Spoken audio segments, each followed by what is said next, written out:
예수님의 이름으로 기도합니다. 아멘. 기독교 2000년의 역사 속에서 가장 중요한 결정을 사도행전 15장에서 했습니다.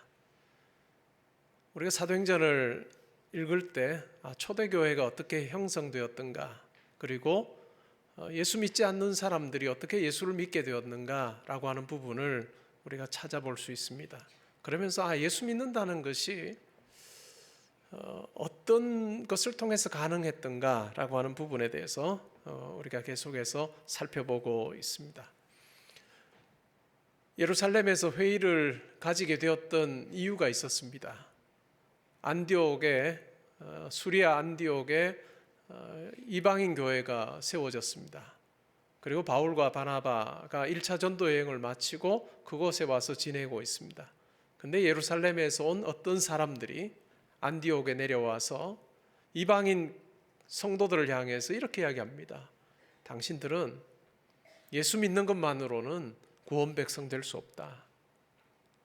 율법을 지켜야 하고 또 남자들의 경우에는 할례를 받지 않으면 구원 백성이 될 수 없다라고 그렇게 이야기를 합니다. 바울과 바나바는 그들의 주장에 대해서 반박을 했지만 결국 의견이 좁혀지지 않아서 예루살렘 교회에서 이 부분을 결정하기로 하여 대표들을 보내었습니다. 회의석상에서 할례당이라고 불리는 아주 극단적인 유대적인 성향을 가졌던 성도들이 재차 그들의 주장을 강조해서 말합니다. 이방인들 구원 백성 되는 것 좋고 우리와 함께 교제하는 것 좋으나, 그러나 그들이 예수를 믿어서만은 안 되고 거기에다가 할례를 받고 율법을 지켜야 우리가 함께 형제로 인정할 수 있다라고 그렇게 이야기합니다. 그러자 베드로가 일어나서 하나님께서 자기의 사역의 현장 속에 고넬료라고 하는 그 가정과 친척들을 하나님의 백성으로 삼으시는 그 놀라운 역사에 대해서 이야기하면서 유대인인 우리들도 이방인들처럼 예수 그리스도를 믿음으로서만 구원받을 수 있다라고 그렇게 분명하게 이야기를 합니다. 그리고 바나바와 바울도 그와 같은 맥락에서 이야기를 합니다. 이야기를 다 들었던 예루살렘 교회의 리더였던 야고보가 이 부분에 대해서 결정을 내립니다. 두 가지 근거에서 결정을 내렸는데, 첫 번째는 성령의 역사가 이방인들 가운데 유대인들 가운데 일어났던 것과 똑같은 역사가 있었기 때문에 성령의 분명한 증거가 있고, 또 두 번째는 아모스 선지자의 말을 인용하면서 이미 하나님께서는 수백 년 전에 선지자를 통하여서 이방인이 하나님의 구원 백성 될 것에 대해서 말씀하셨기 때문에 이 두 가지 증거를 통해서 이방인들은 예수를 믿음으로서만 구원받을 수 있다라고 하는 것을 분명하게 다시 한 번 더 확인하는 같은 결정을 내렸습니다. 오늘 우리가 읽었던 이 부분은 이렇게 결정한 부분을 이제는 이방인 지역에 있는 성도들에게, 이방인 성도들에게 알리는 그 같은 부분을 적고 있습니다. 22절에 보시면 사도와 장로와 온 교회가 그 중에서 사람들을 택하여 바울과 바나바와 함께 안디옥으로 보내기를 결정했다라고 이야기합니다. 그러면서 두 사람을 보내는데 한 사람은 바사바라 하는 유다고 다른 한 사람은 실라입니다. 우리가 실라에 대해서는 꽤 알고 있습니다. 2차 전도 여행 때부터 바울과 함께 했던 사람이죠. 그리고 실라 또한 그 당시에 로마 시민권을 가지고 있었던 사람입니다. 그래서 로마 여러 지역에서 복음 전하는 사역을 감당하는데 굉장히 유리한 조건들을 그가 가지고 있었습니다. 우리가 이러한 부분들을 고려해 보면 어떨까요? 이 실라는 예루살렘 교회에 있었던 두 그룹, 한 그룹은 히브리파 유대인 기독교인이고 다른 한 그룹은 헬라파 유대인 기독교인인데, 이 실라의 경우에는 헬라파 유대인 기독교인이었습니다. 헬라파 유대인 기독교인은 어떤 기독교인일까요? 이 사람들은 로마의 여러 지역에서 태어나서 살고 교육을 받았던 사람들입니다. 그러니까 로마 헬라 문화에 굉장히 익숙했던 사람들이죠. 그리고 이들의 경우에는 대체로는 헬라어가 훨씬 더 편했던 사람들입니다. 이러한 사람들이 예루살렘 교회의 아주 큰 어떤 부분을 차지하고 있었고요. 또 다른 한 그룹이 있다면 히브리파 유대인 기독교인들입니다. 히브리파 유대인 기독교는 어떤 사람일까요? 이 팔레스타인 지역에서 태어나서 그곳에서 주로 살면서 교육을 받은 굉장히 유대적인 성향이 강한 사람들이죠. 어떤 언어를 썼을까요? 이 헬라어보다는 아람어를 훨씬 더 편하게 사용했던 사람들이라 할 수 있습니다. 그래서 이 히브리파 유대인 기독교인들 중에서 대표 한 사람을 세웠는데 그 사람이 바로 바사바라는 유다였고, 헬라파 유대인 기독교인 중에서 한 사람을 세웠는데 그 사람이 바로 실라였습니다. 그래서 그 편에 편지를 붙입니다. 23절에 보시면 사도와 장로된 형제들은 안디옥과 수리아와 길리기아에 있는 이방인 형제들에게 문안한다라고 이야기합니다. 사도와 장로, 말 뒤에 나오는 그 표현이 보면 형제입니다. 사도와 장로된 형제가 이방인 형제들에게 문안한다라고 이야기한 이 편지를 시작하면서 안디옥이라고 하는 이방인 교회에서 생긴 이 문제에 대한 해답을 주는데, 그 문제의 핵심이 뭐였는가 하면 이방인이 과연 유대인들과 함께 구원받은 성도로서 한 형제가 될 수 있느냐라고 하는 그 부분에 대한 해답이었는데, 이 편지의 시작 부분부터 이방인 성도들도 동일한 형제라고 하는 것을 아주 분명하게 밝히면서 이야기합니다. 그러면서 편지를 쓰게 되었고 또 회의를 가지게 되었던 그 이유에 대해서 적습니다. 24절에 보시면 들은즉 우리 가운데서 어떤 사람들이 우리의 지시도 없이 나가서 말로 너희를 괴롭게 하고 마음을 혼란하게 한다 하기로, 안디옥에 가서 그렇게 이야기했던 사람들을 지금 언급하고 있는 것이죠. 근데 굉장히 재미있는 것은 어떻게 이야기합니까? 우리의 지시도 없이 나가서, 예루살렘 교회 이 사도들과 장로들의 어떤 지시도 없이 자기가 원하는 대로 나아가서 이방인 성도들을 괴롭게 하고 마음을 혼란하게 했던 부분에 대해서 이야기를 합니다. 그래서 이 문제를 해결하기 위해서 5절 6절에 보시면 사람을 택하여서 우리 주 예수 그리스도의 이름을 위하여 생명을 아끼지 아니하는 자인 우리가 사랑하는 바나바와 바울과 함께 너희에게 보내기를 만장일치로 결정하였다. 이 안디옥에 가서 아주 이방인 교회 성도들을 힘들게 했던 사람들에 대해서 묘사하는 것을 보면 우리의 지시도 없이 나가서 말로 너희를 괴롭게 하고 마음을 혼란하게 한 자로 그렇게 규정을 합니다. 그리고 반대로 바울과 바나바를 향해서는 어떻게 이야기합니까? 예수 그리스도의 이름을 위하여 생명을 아끼지 아니하는, 그러면서 우리가 사랑하는 바나바와 바울이라고 그렇게 묘사를 하고 있죠. 이런 부분만 보아도 이 편지 결정이 어느 쪽으로 흐를 것인가라고 하는 것은 분명하게 나타납니다.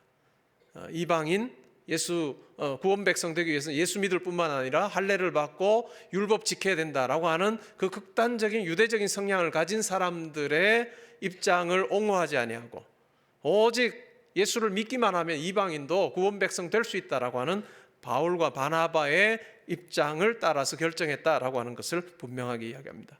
이 편지의 내용은 세 가지인데요. 첫 번째는 이와 같은 결정이 내려졌다라고 하는, 오직 예수를 믿기만 하면 구원받는다라고 하는 바울과 바나바의 그와 같은 주장이 옳다라고 하는 것을 이야기한 것이고, 또 두 번째로는 이것이 맞다라고 하는 것을 여러 사람들에게 알리기 위해서 예루살렘 교회에서 두 사람을 선택하였다. 유다와 실라를 보내어서 그들이 직접 말로 이 결정에 대해서 이야기할 것이니까 그들의 권위를 인정해 달라라고 하는 것이고, 세 번째는 28절에 보시면 성령과 우리는 이 요긴한 것들 외에는 아무것도 너희에게 지우지 아니하는 것이 옳은 줄 알았노니 하면서 네 가지 결정에 대해서 이야기합니다. 우상의 제물과 피와 목매어 죽인 것과 음행을 멀리하면 좋겠다. 이것은 이방인 기독교인들을 향해서 부탁하는 것입니다.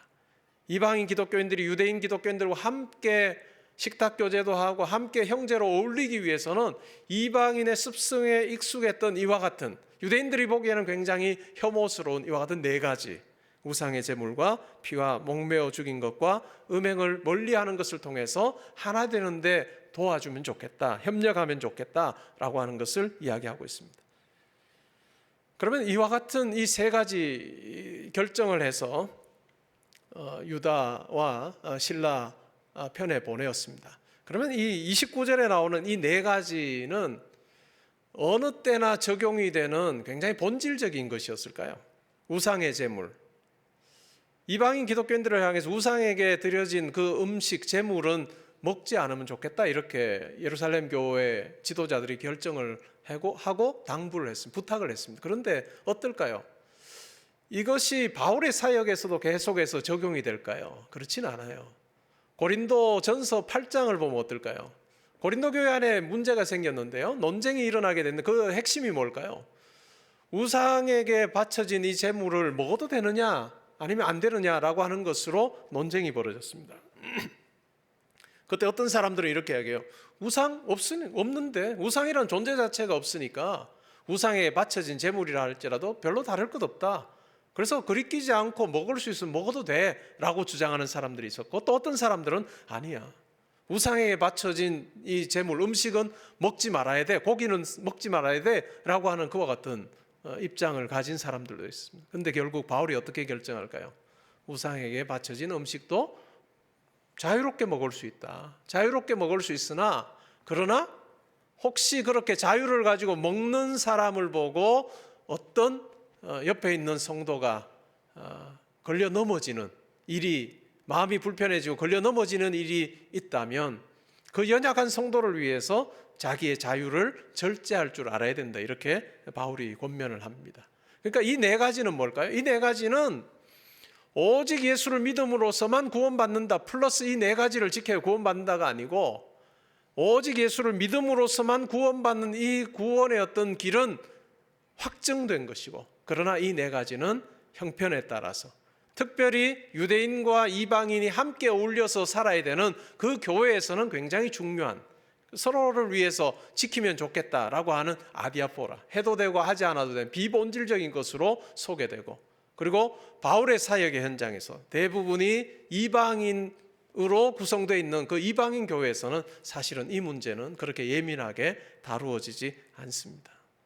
그래서 우리 교회 역사 속에 이 예루살렘 교회에서의 이 결정은 2000년 동안이나 매우 중요하게 영향을 미쳤고, 그래서 오늘날 우리가 이 자리에 있을 수 있는 것도, 이방인인 우리가 이 자리에 앉아서 하나님 앞에 예배할 수 있는 것도 오직 예수를 믿음으로서만 구원받는다라고 하는 이 구원의 분명한 방법이 우리 가운데 주어졌기 때문에 우리가 할례를 받지 아니하고, 또 우리가 유대인 방식으로 율법을 지키지 아니하고, 피와 목매어 죽인 이와 같은 것들도 본질에 우리 포함시켜서 하지 아니하고, 오직 예수를 믿음으로서만 구원받는다는 이 결정을 따라서 우리가 하나님의 은혜로 이 자리에 있다는 것을 우리가 기억할 필요가 있습니다.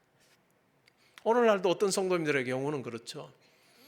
어떤 분들은 선지국을 아주 편안하게 자유롭게 즐기시는 분이 있는가 하면, 어떤 분은 또 끄림직하여서, 구약에 보니까 피 먹으면 안 된다는데 끄림직하여서 선지국 먹는 거 이렇게 안 좋아하시는 분들도 있을 수 있어요. 그러나 이것은 뭘까요? 비본질적인 거라는 거죠. 아디아포라입니다. 해도 되고 하지 않아도 되는 그와 같은 우리의 어떤 자유의 영역에 있는 거다라고 하는 것을 우리가 이해할 필요가 있습니다. 30절에 보시면요, 그들이 작별하고 안디옥에 내려가서 무리를 모은 후에 편지를 전합니다. 그래 읽고 이방인 성도들이 읽어줄 때 이방인 성도들이 아주 기뻐합니다.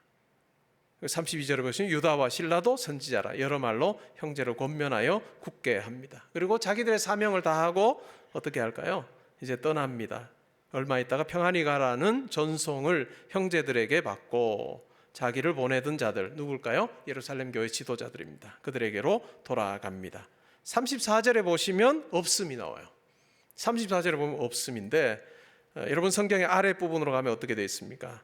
신라는 그들과 함께 유하기를 작정하고 라고 하는 말이 어떤 사본에는 있더라, 이렇게 되어 있습니다.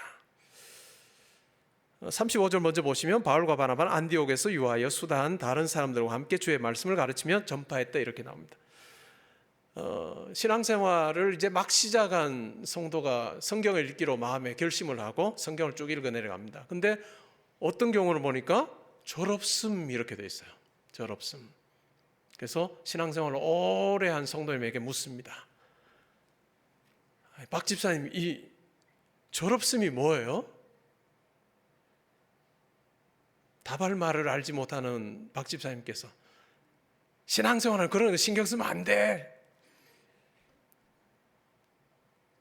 오늘 이 부분에 대한 해답을 여러분들이 들으시면 좋을 것 같아요.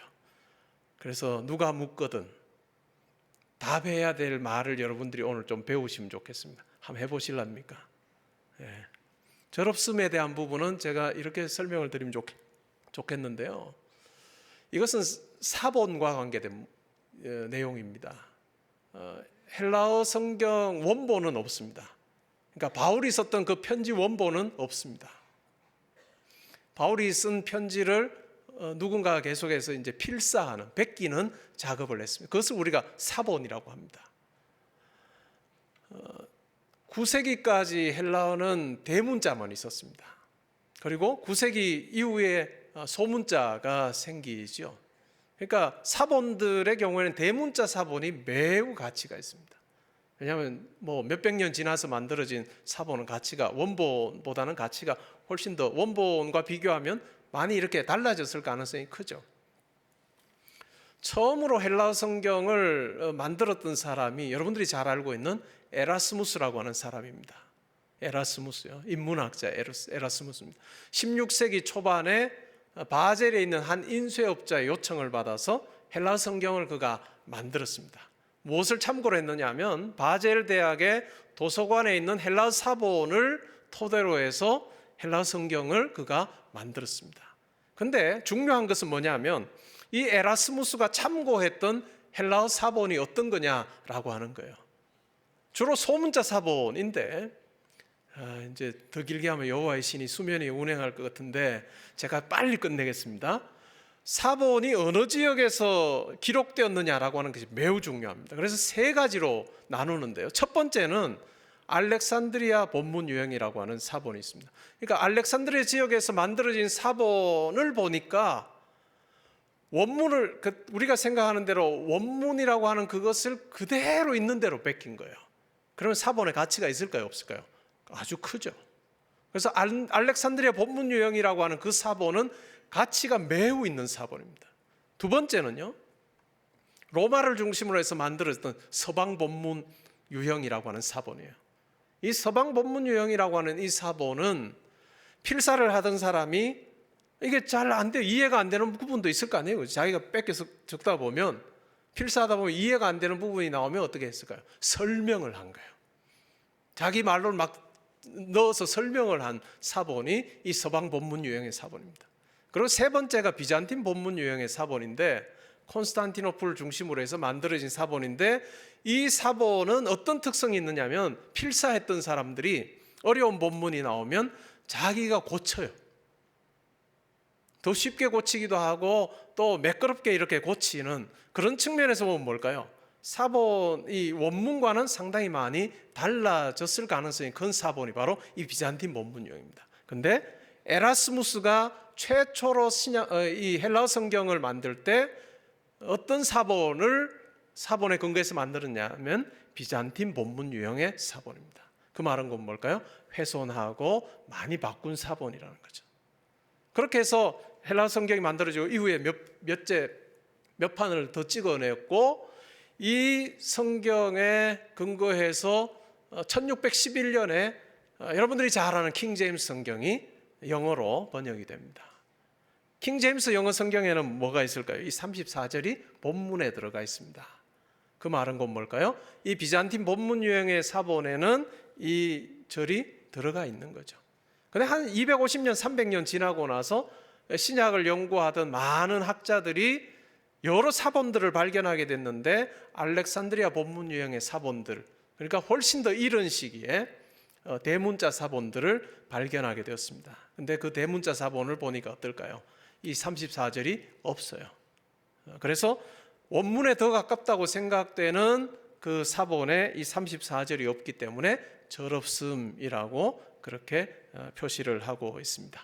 이제 아시겠습니까? 참고가 되시길 바라고요. 목사님이 빨리 해서 잘 모르겠는데요. 그러면 다시 보기를 하시면 됩니다. 참고로 하십시오. 왜 이렇게 34절을 넣었을까요? 왜 넣느냐 하면 40절에 보니까요, 바울이 신라를 택하여서 형제들의 인사를 받고 안디옥을 떠나는 이야기가 있는데, 안디옥에서 이제 2차 전도 여행을 떠나는 이야기가 있는데 33절에 보면 뭐예요? 그냥 이따 안디옥에 머물다가 형제들이 평안히 가라고 하는 전송을 받고 예루살렘으로 떠나는 이야기가 있으니까, 이미 신라가 예루살렘으로 떠났는데 어떻게 40절에 다시 이 바울과 신라가 함께 전도여행을 떠날 수 있느냐 해서 34절에 유다는 떠나고 신라는 안디옥에 그냥 머물러 있었다라고 하는 말을 필사한 사람이 적어 넣었다라고 그렇게 이해를 하시면 됩니다. 36절에 보시면요, 이제 시간이 좀 흐른 후에 바울이 바나바에게 말합니다. 1차 전도여행했던 그 지역을 우리가 다시 다니면서 그들이 어떠한가 형편을 살피면 좋겠다라고 이야기합니다. 37절에 보시면요, 바나바는 마가라 하는 요한, 자기의 사촌 동생입니다.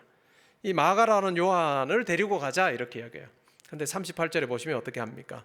바울은 밤빌리아에서 자기들을 떠나 함께 일하러 가지 아니하는 자 마가를 이야기하는 거죠. 그를 데리고 가는 것이 옳지 않다. 1차 전도여행 때는 마가가 바울과 바나바와 함께 동행을 했습니다. 그러다가 1차 전도여행의 아주 초기에 밤빌리아에서 그냥 예루살렘으로 돌아가 버려요. 그러면서 굉장히 바울은 그것에 대해서 아주 불편했던 것 같습니다. 그래서 2차 전도여행 갈 때 바나바가 마가를 다시 데리고 가자라고 하니까 안 된다 라고 그렇게 아주 강하게 바울이 이야기합니다. 39절에 보면요, 서로 심히 다툽니다. 그리고 피차 갈랐습니다. 10여 년 동안 아주 정말 단짝으로 복음을 전하는 그 사명을 잘 감당했던 바울과 바나바가 갈랐습니다. 벵겔이라고 하는 주석학자는 아주 우울한 분열이라고 그렇게 이야기를 합니다. 그렇죠, 우울한 분열이죠. 나뉘었으니까. 그래서 결국 어떻게 합니까? 바나바는 마가를 데리고 배를 타고 구브로로 갑니다. 이 구브로는 바나바의 고향이에요. 그래서 1차 전도여행 때 이 시리아 안디옥에서 첫 번째로 방문한 곳이 오늘날의 사이프러스 구브로입니다.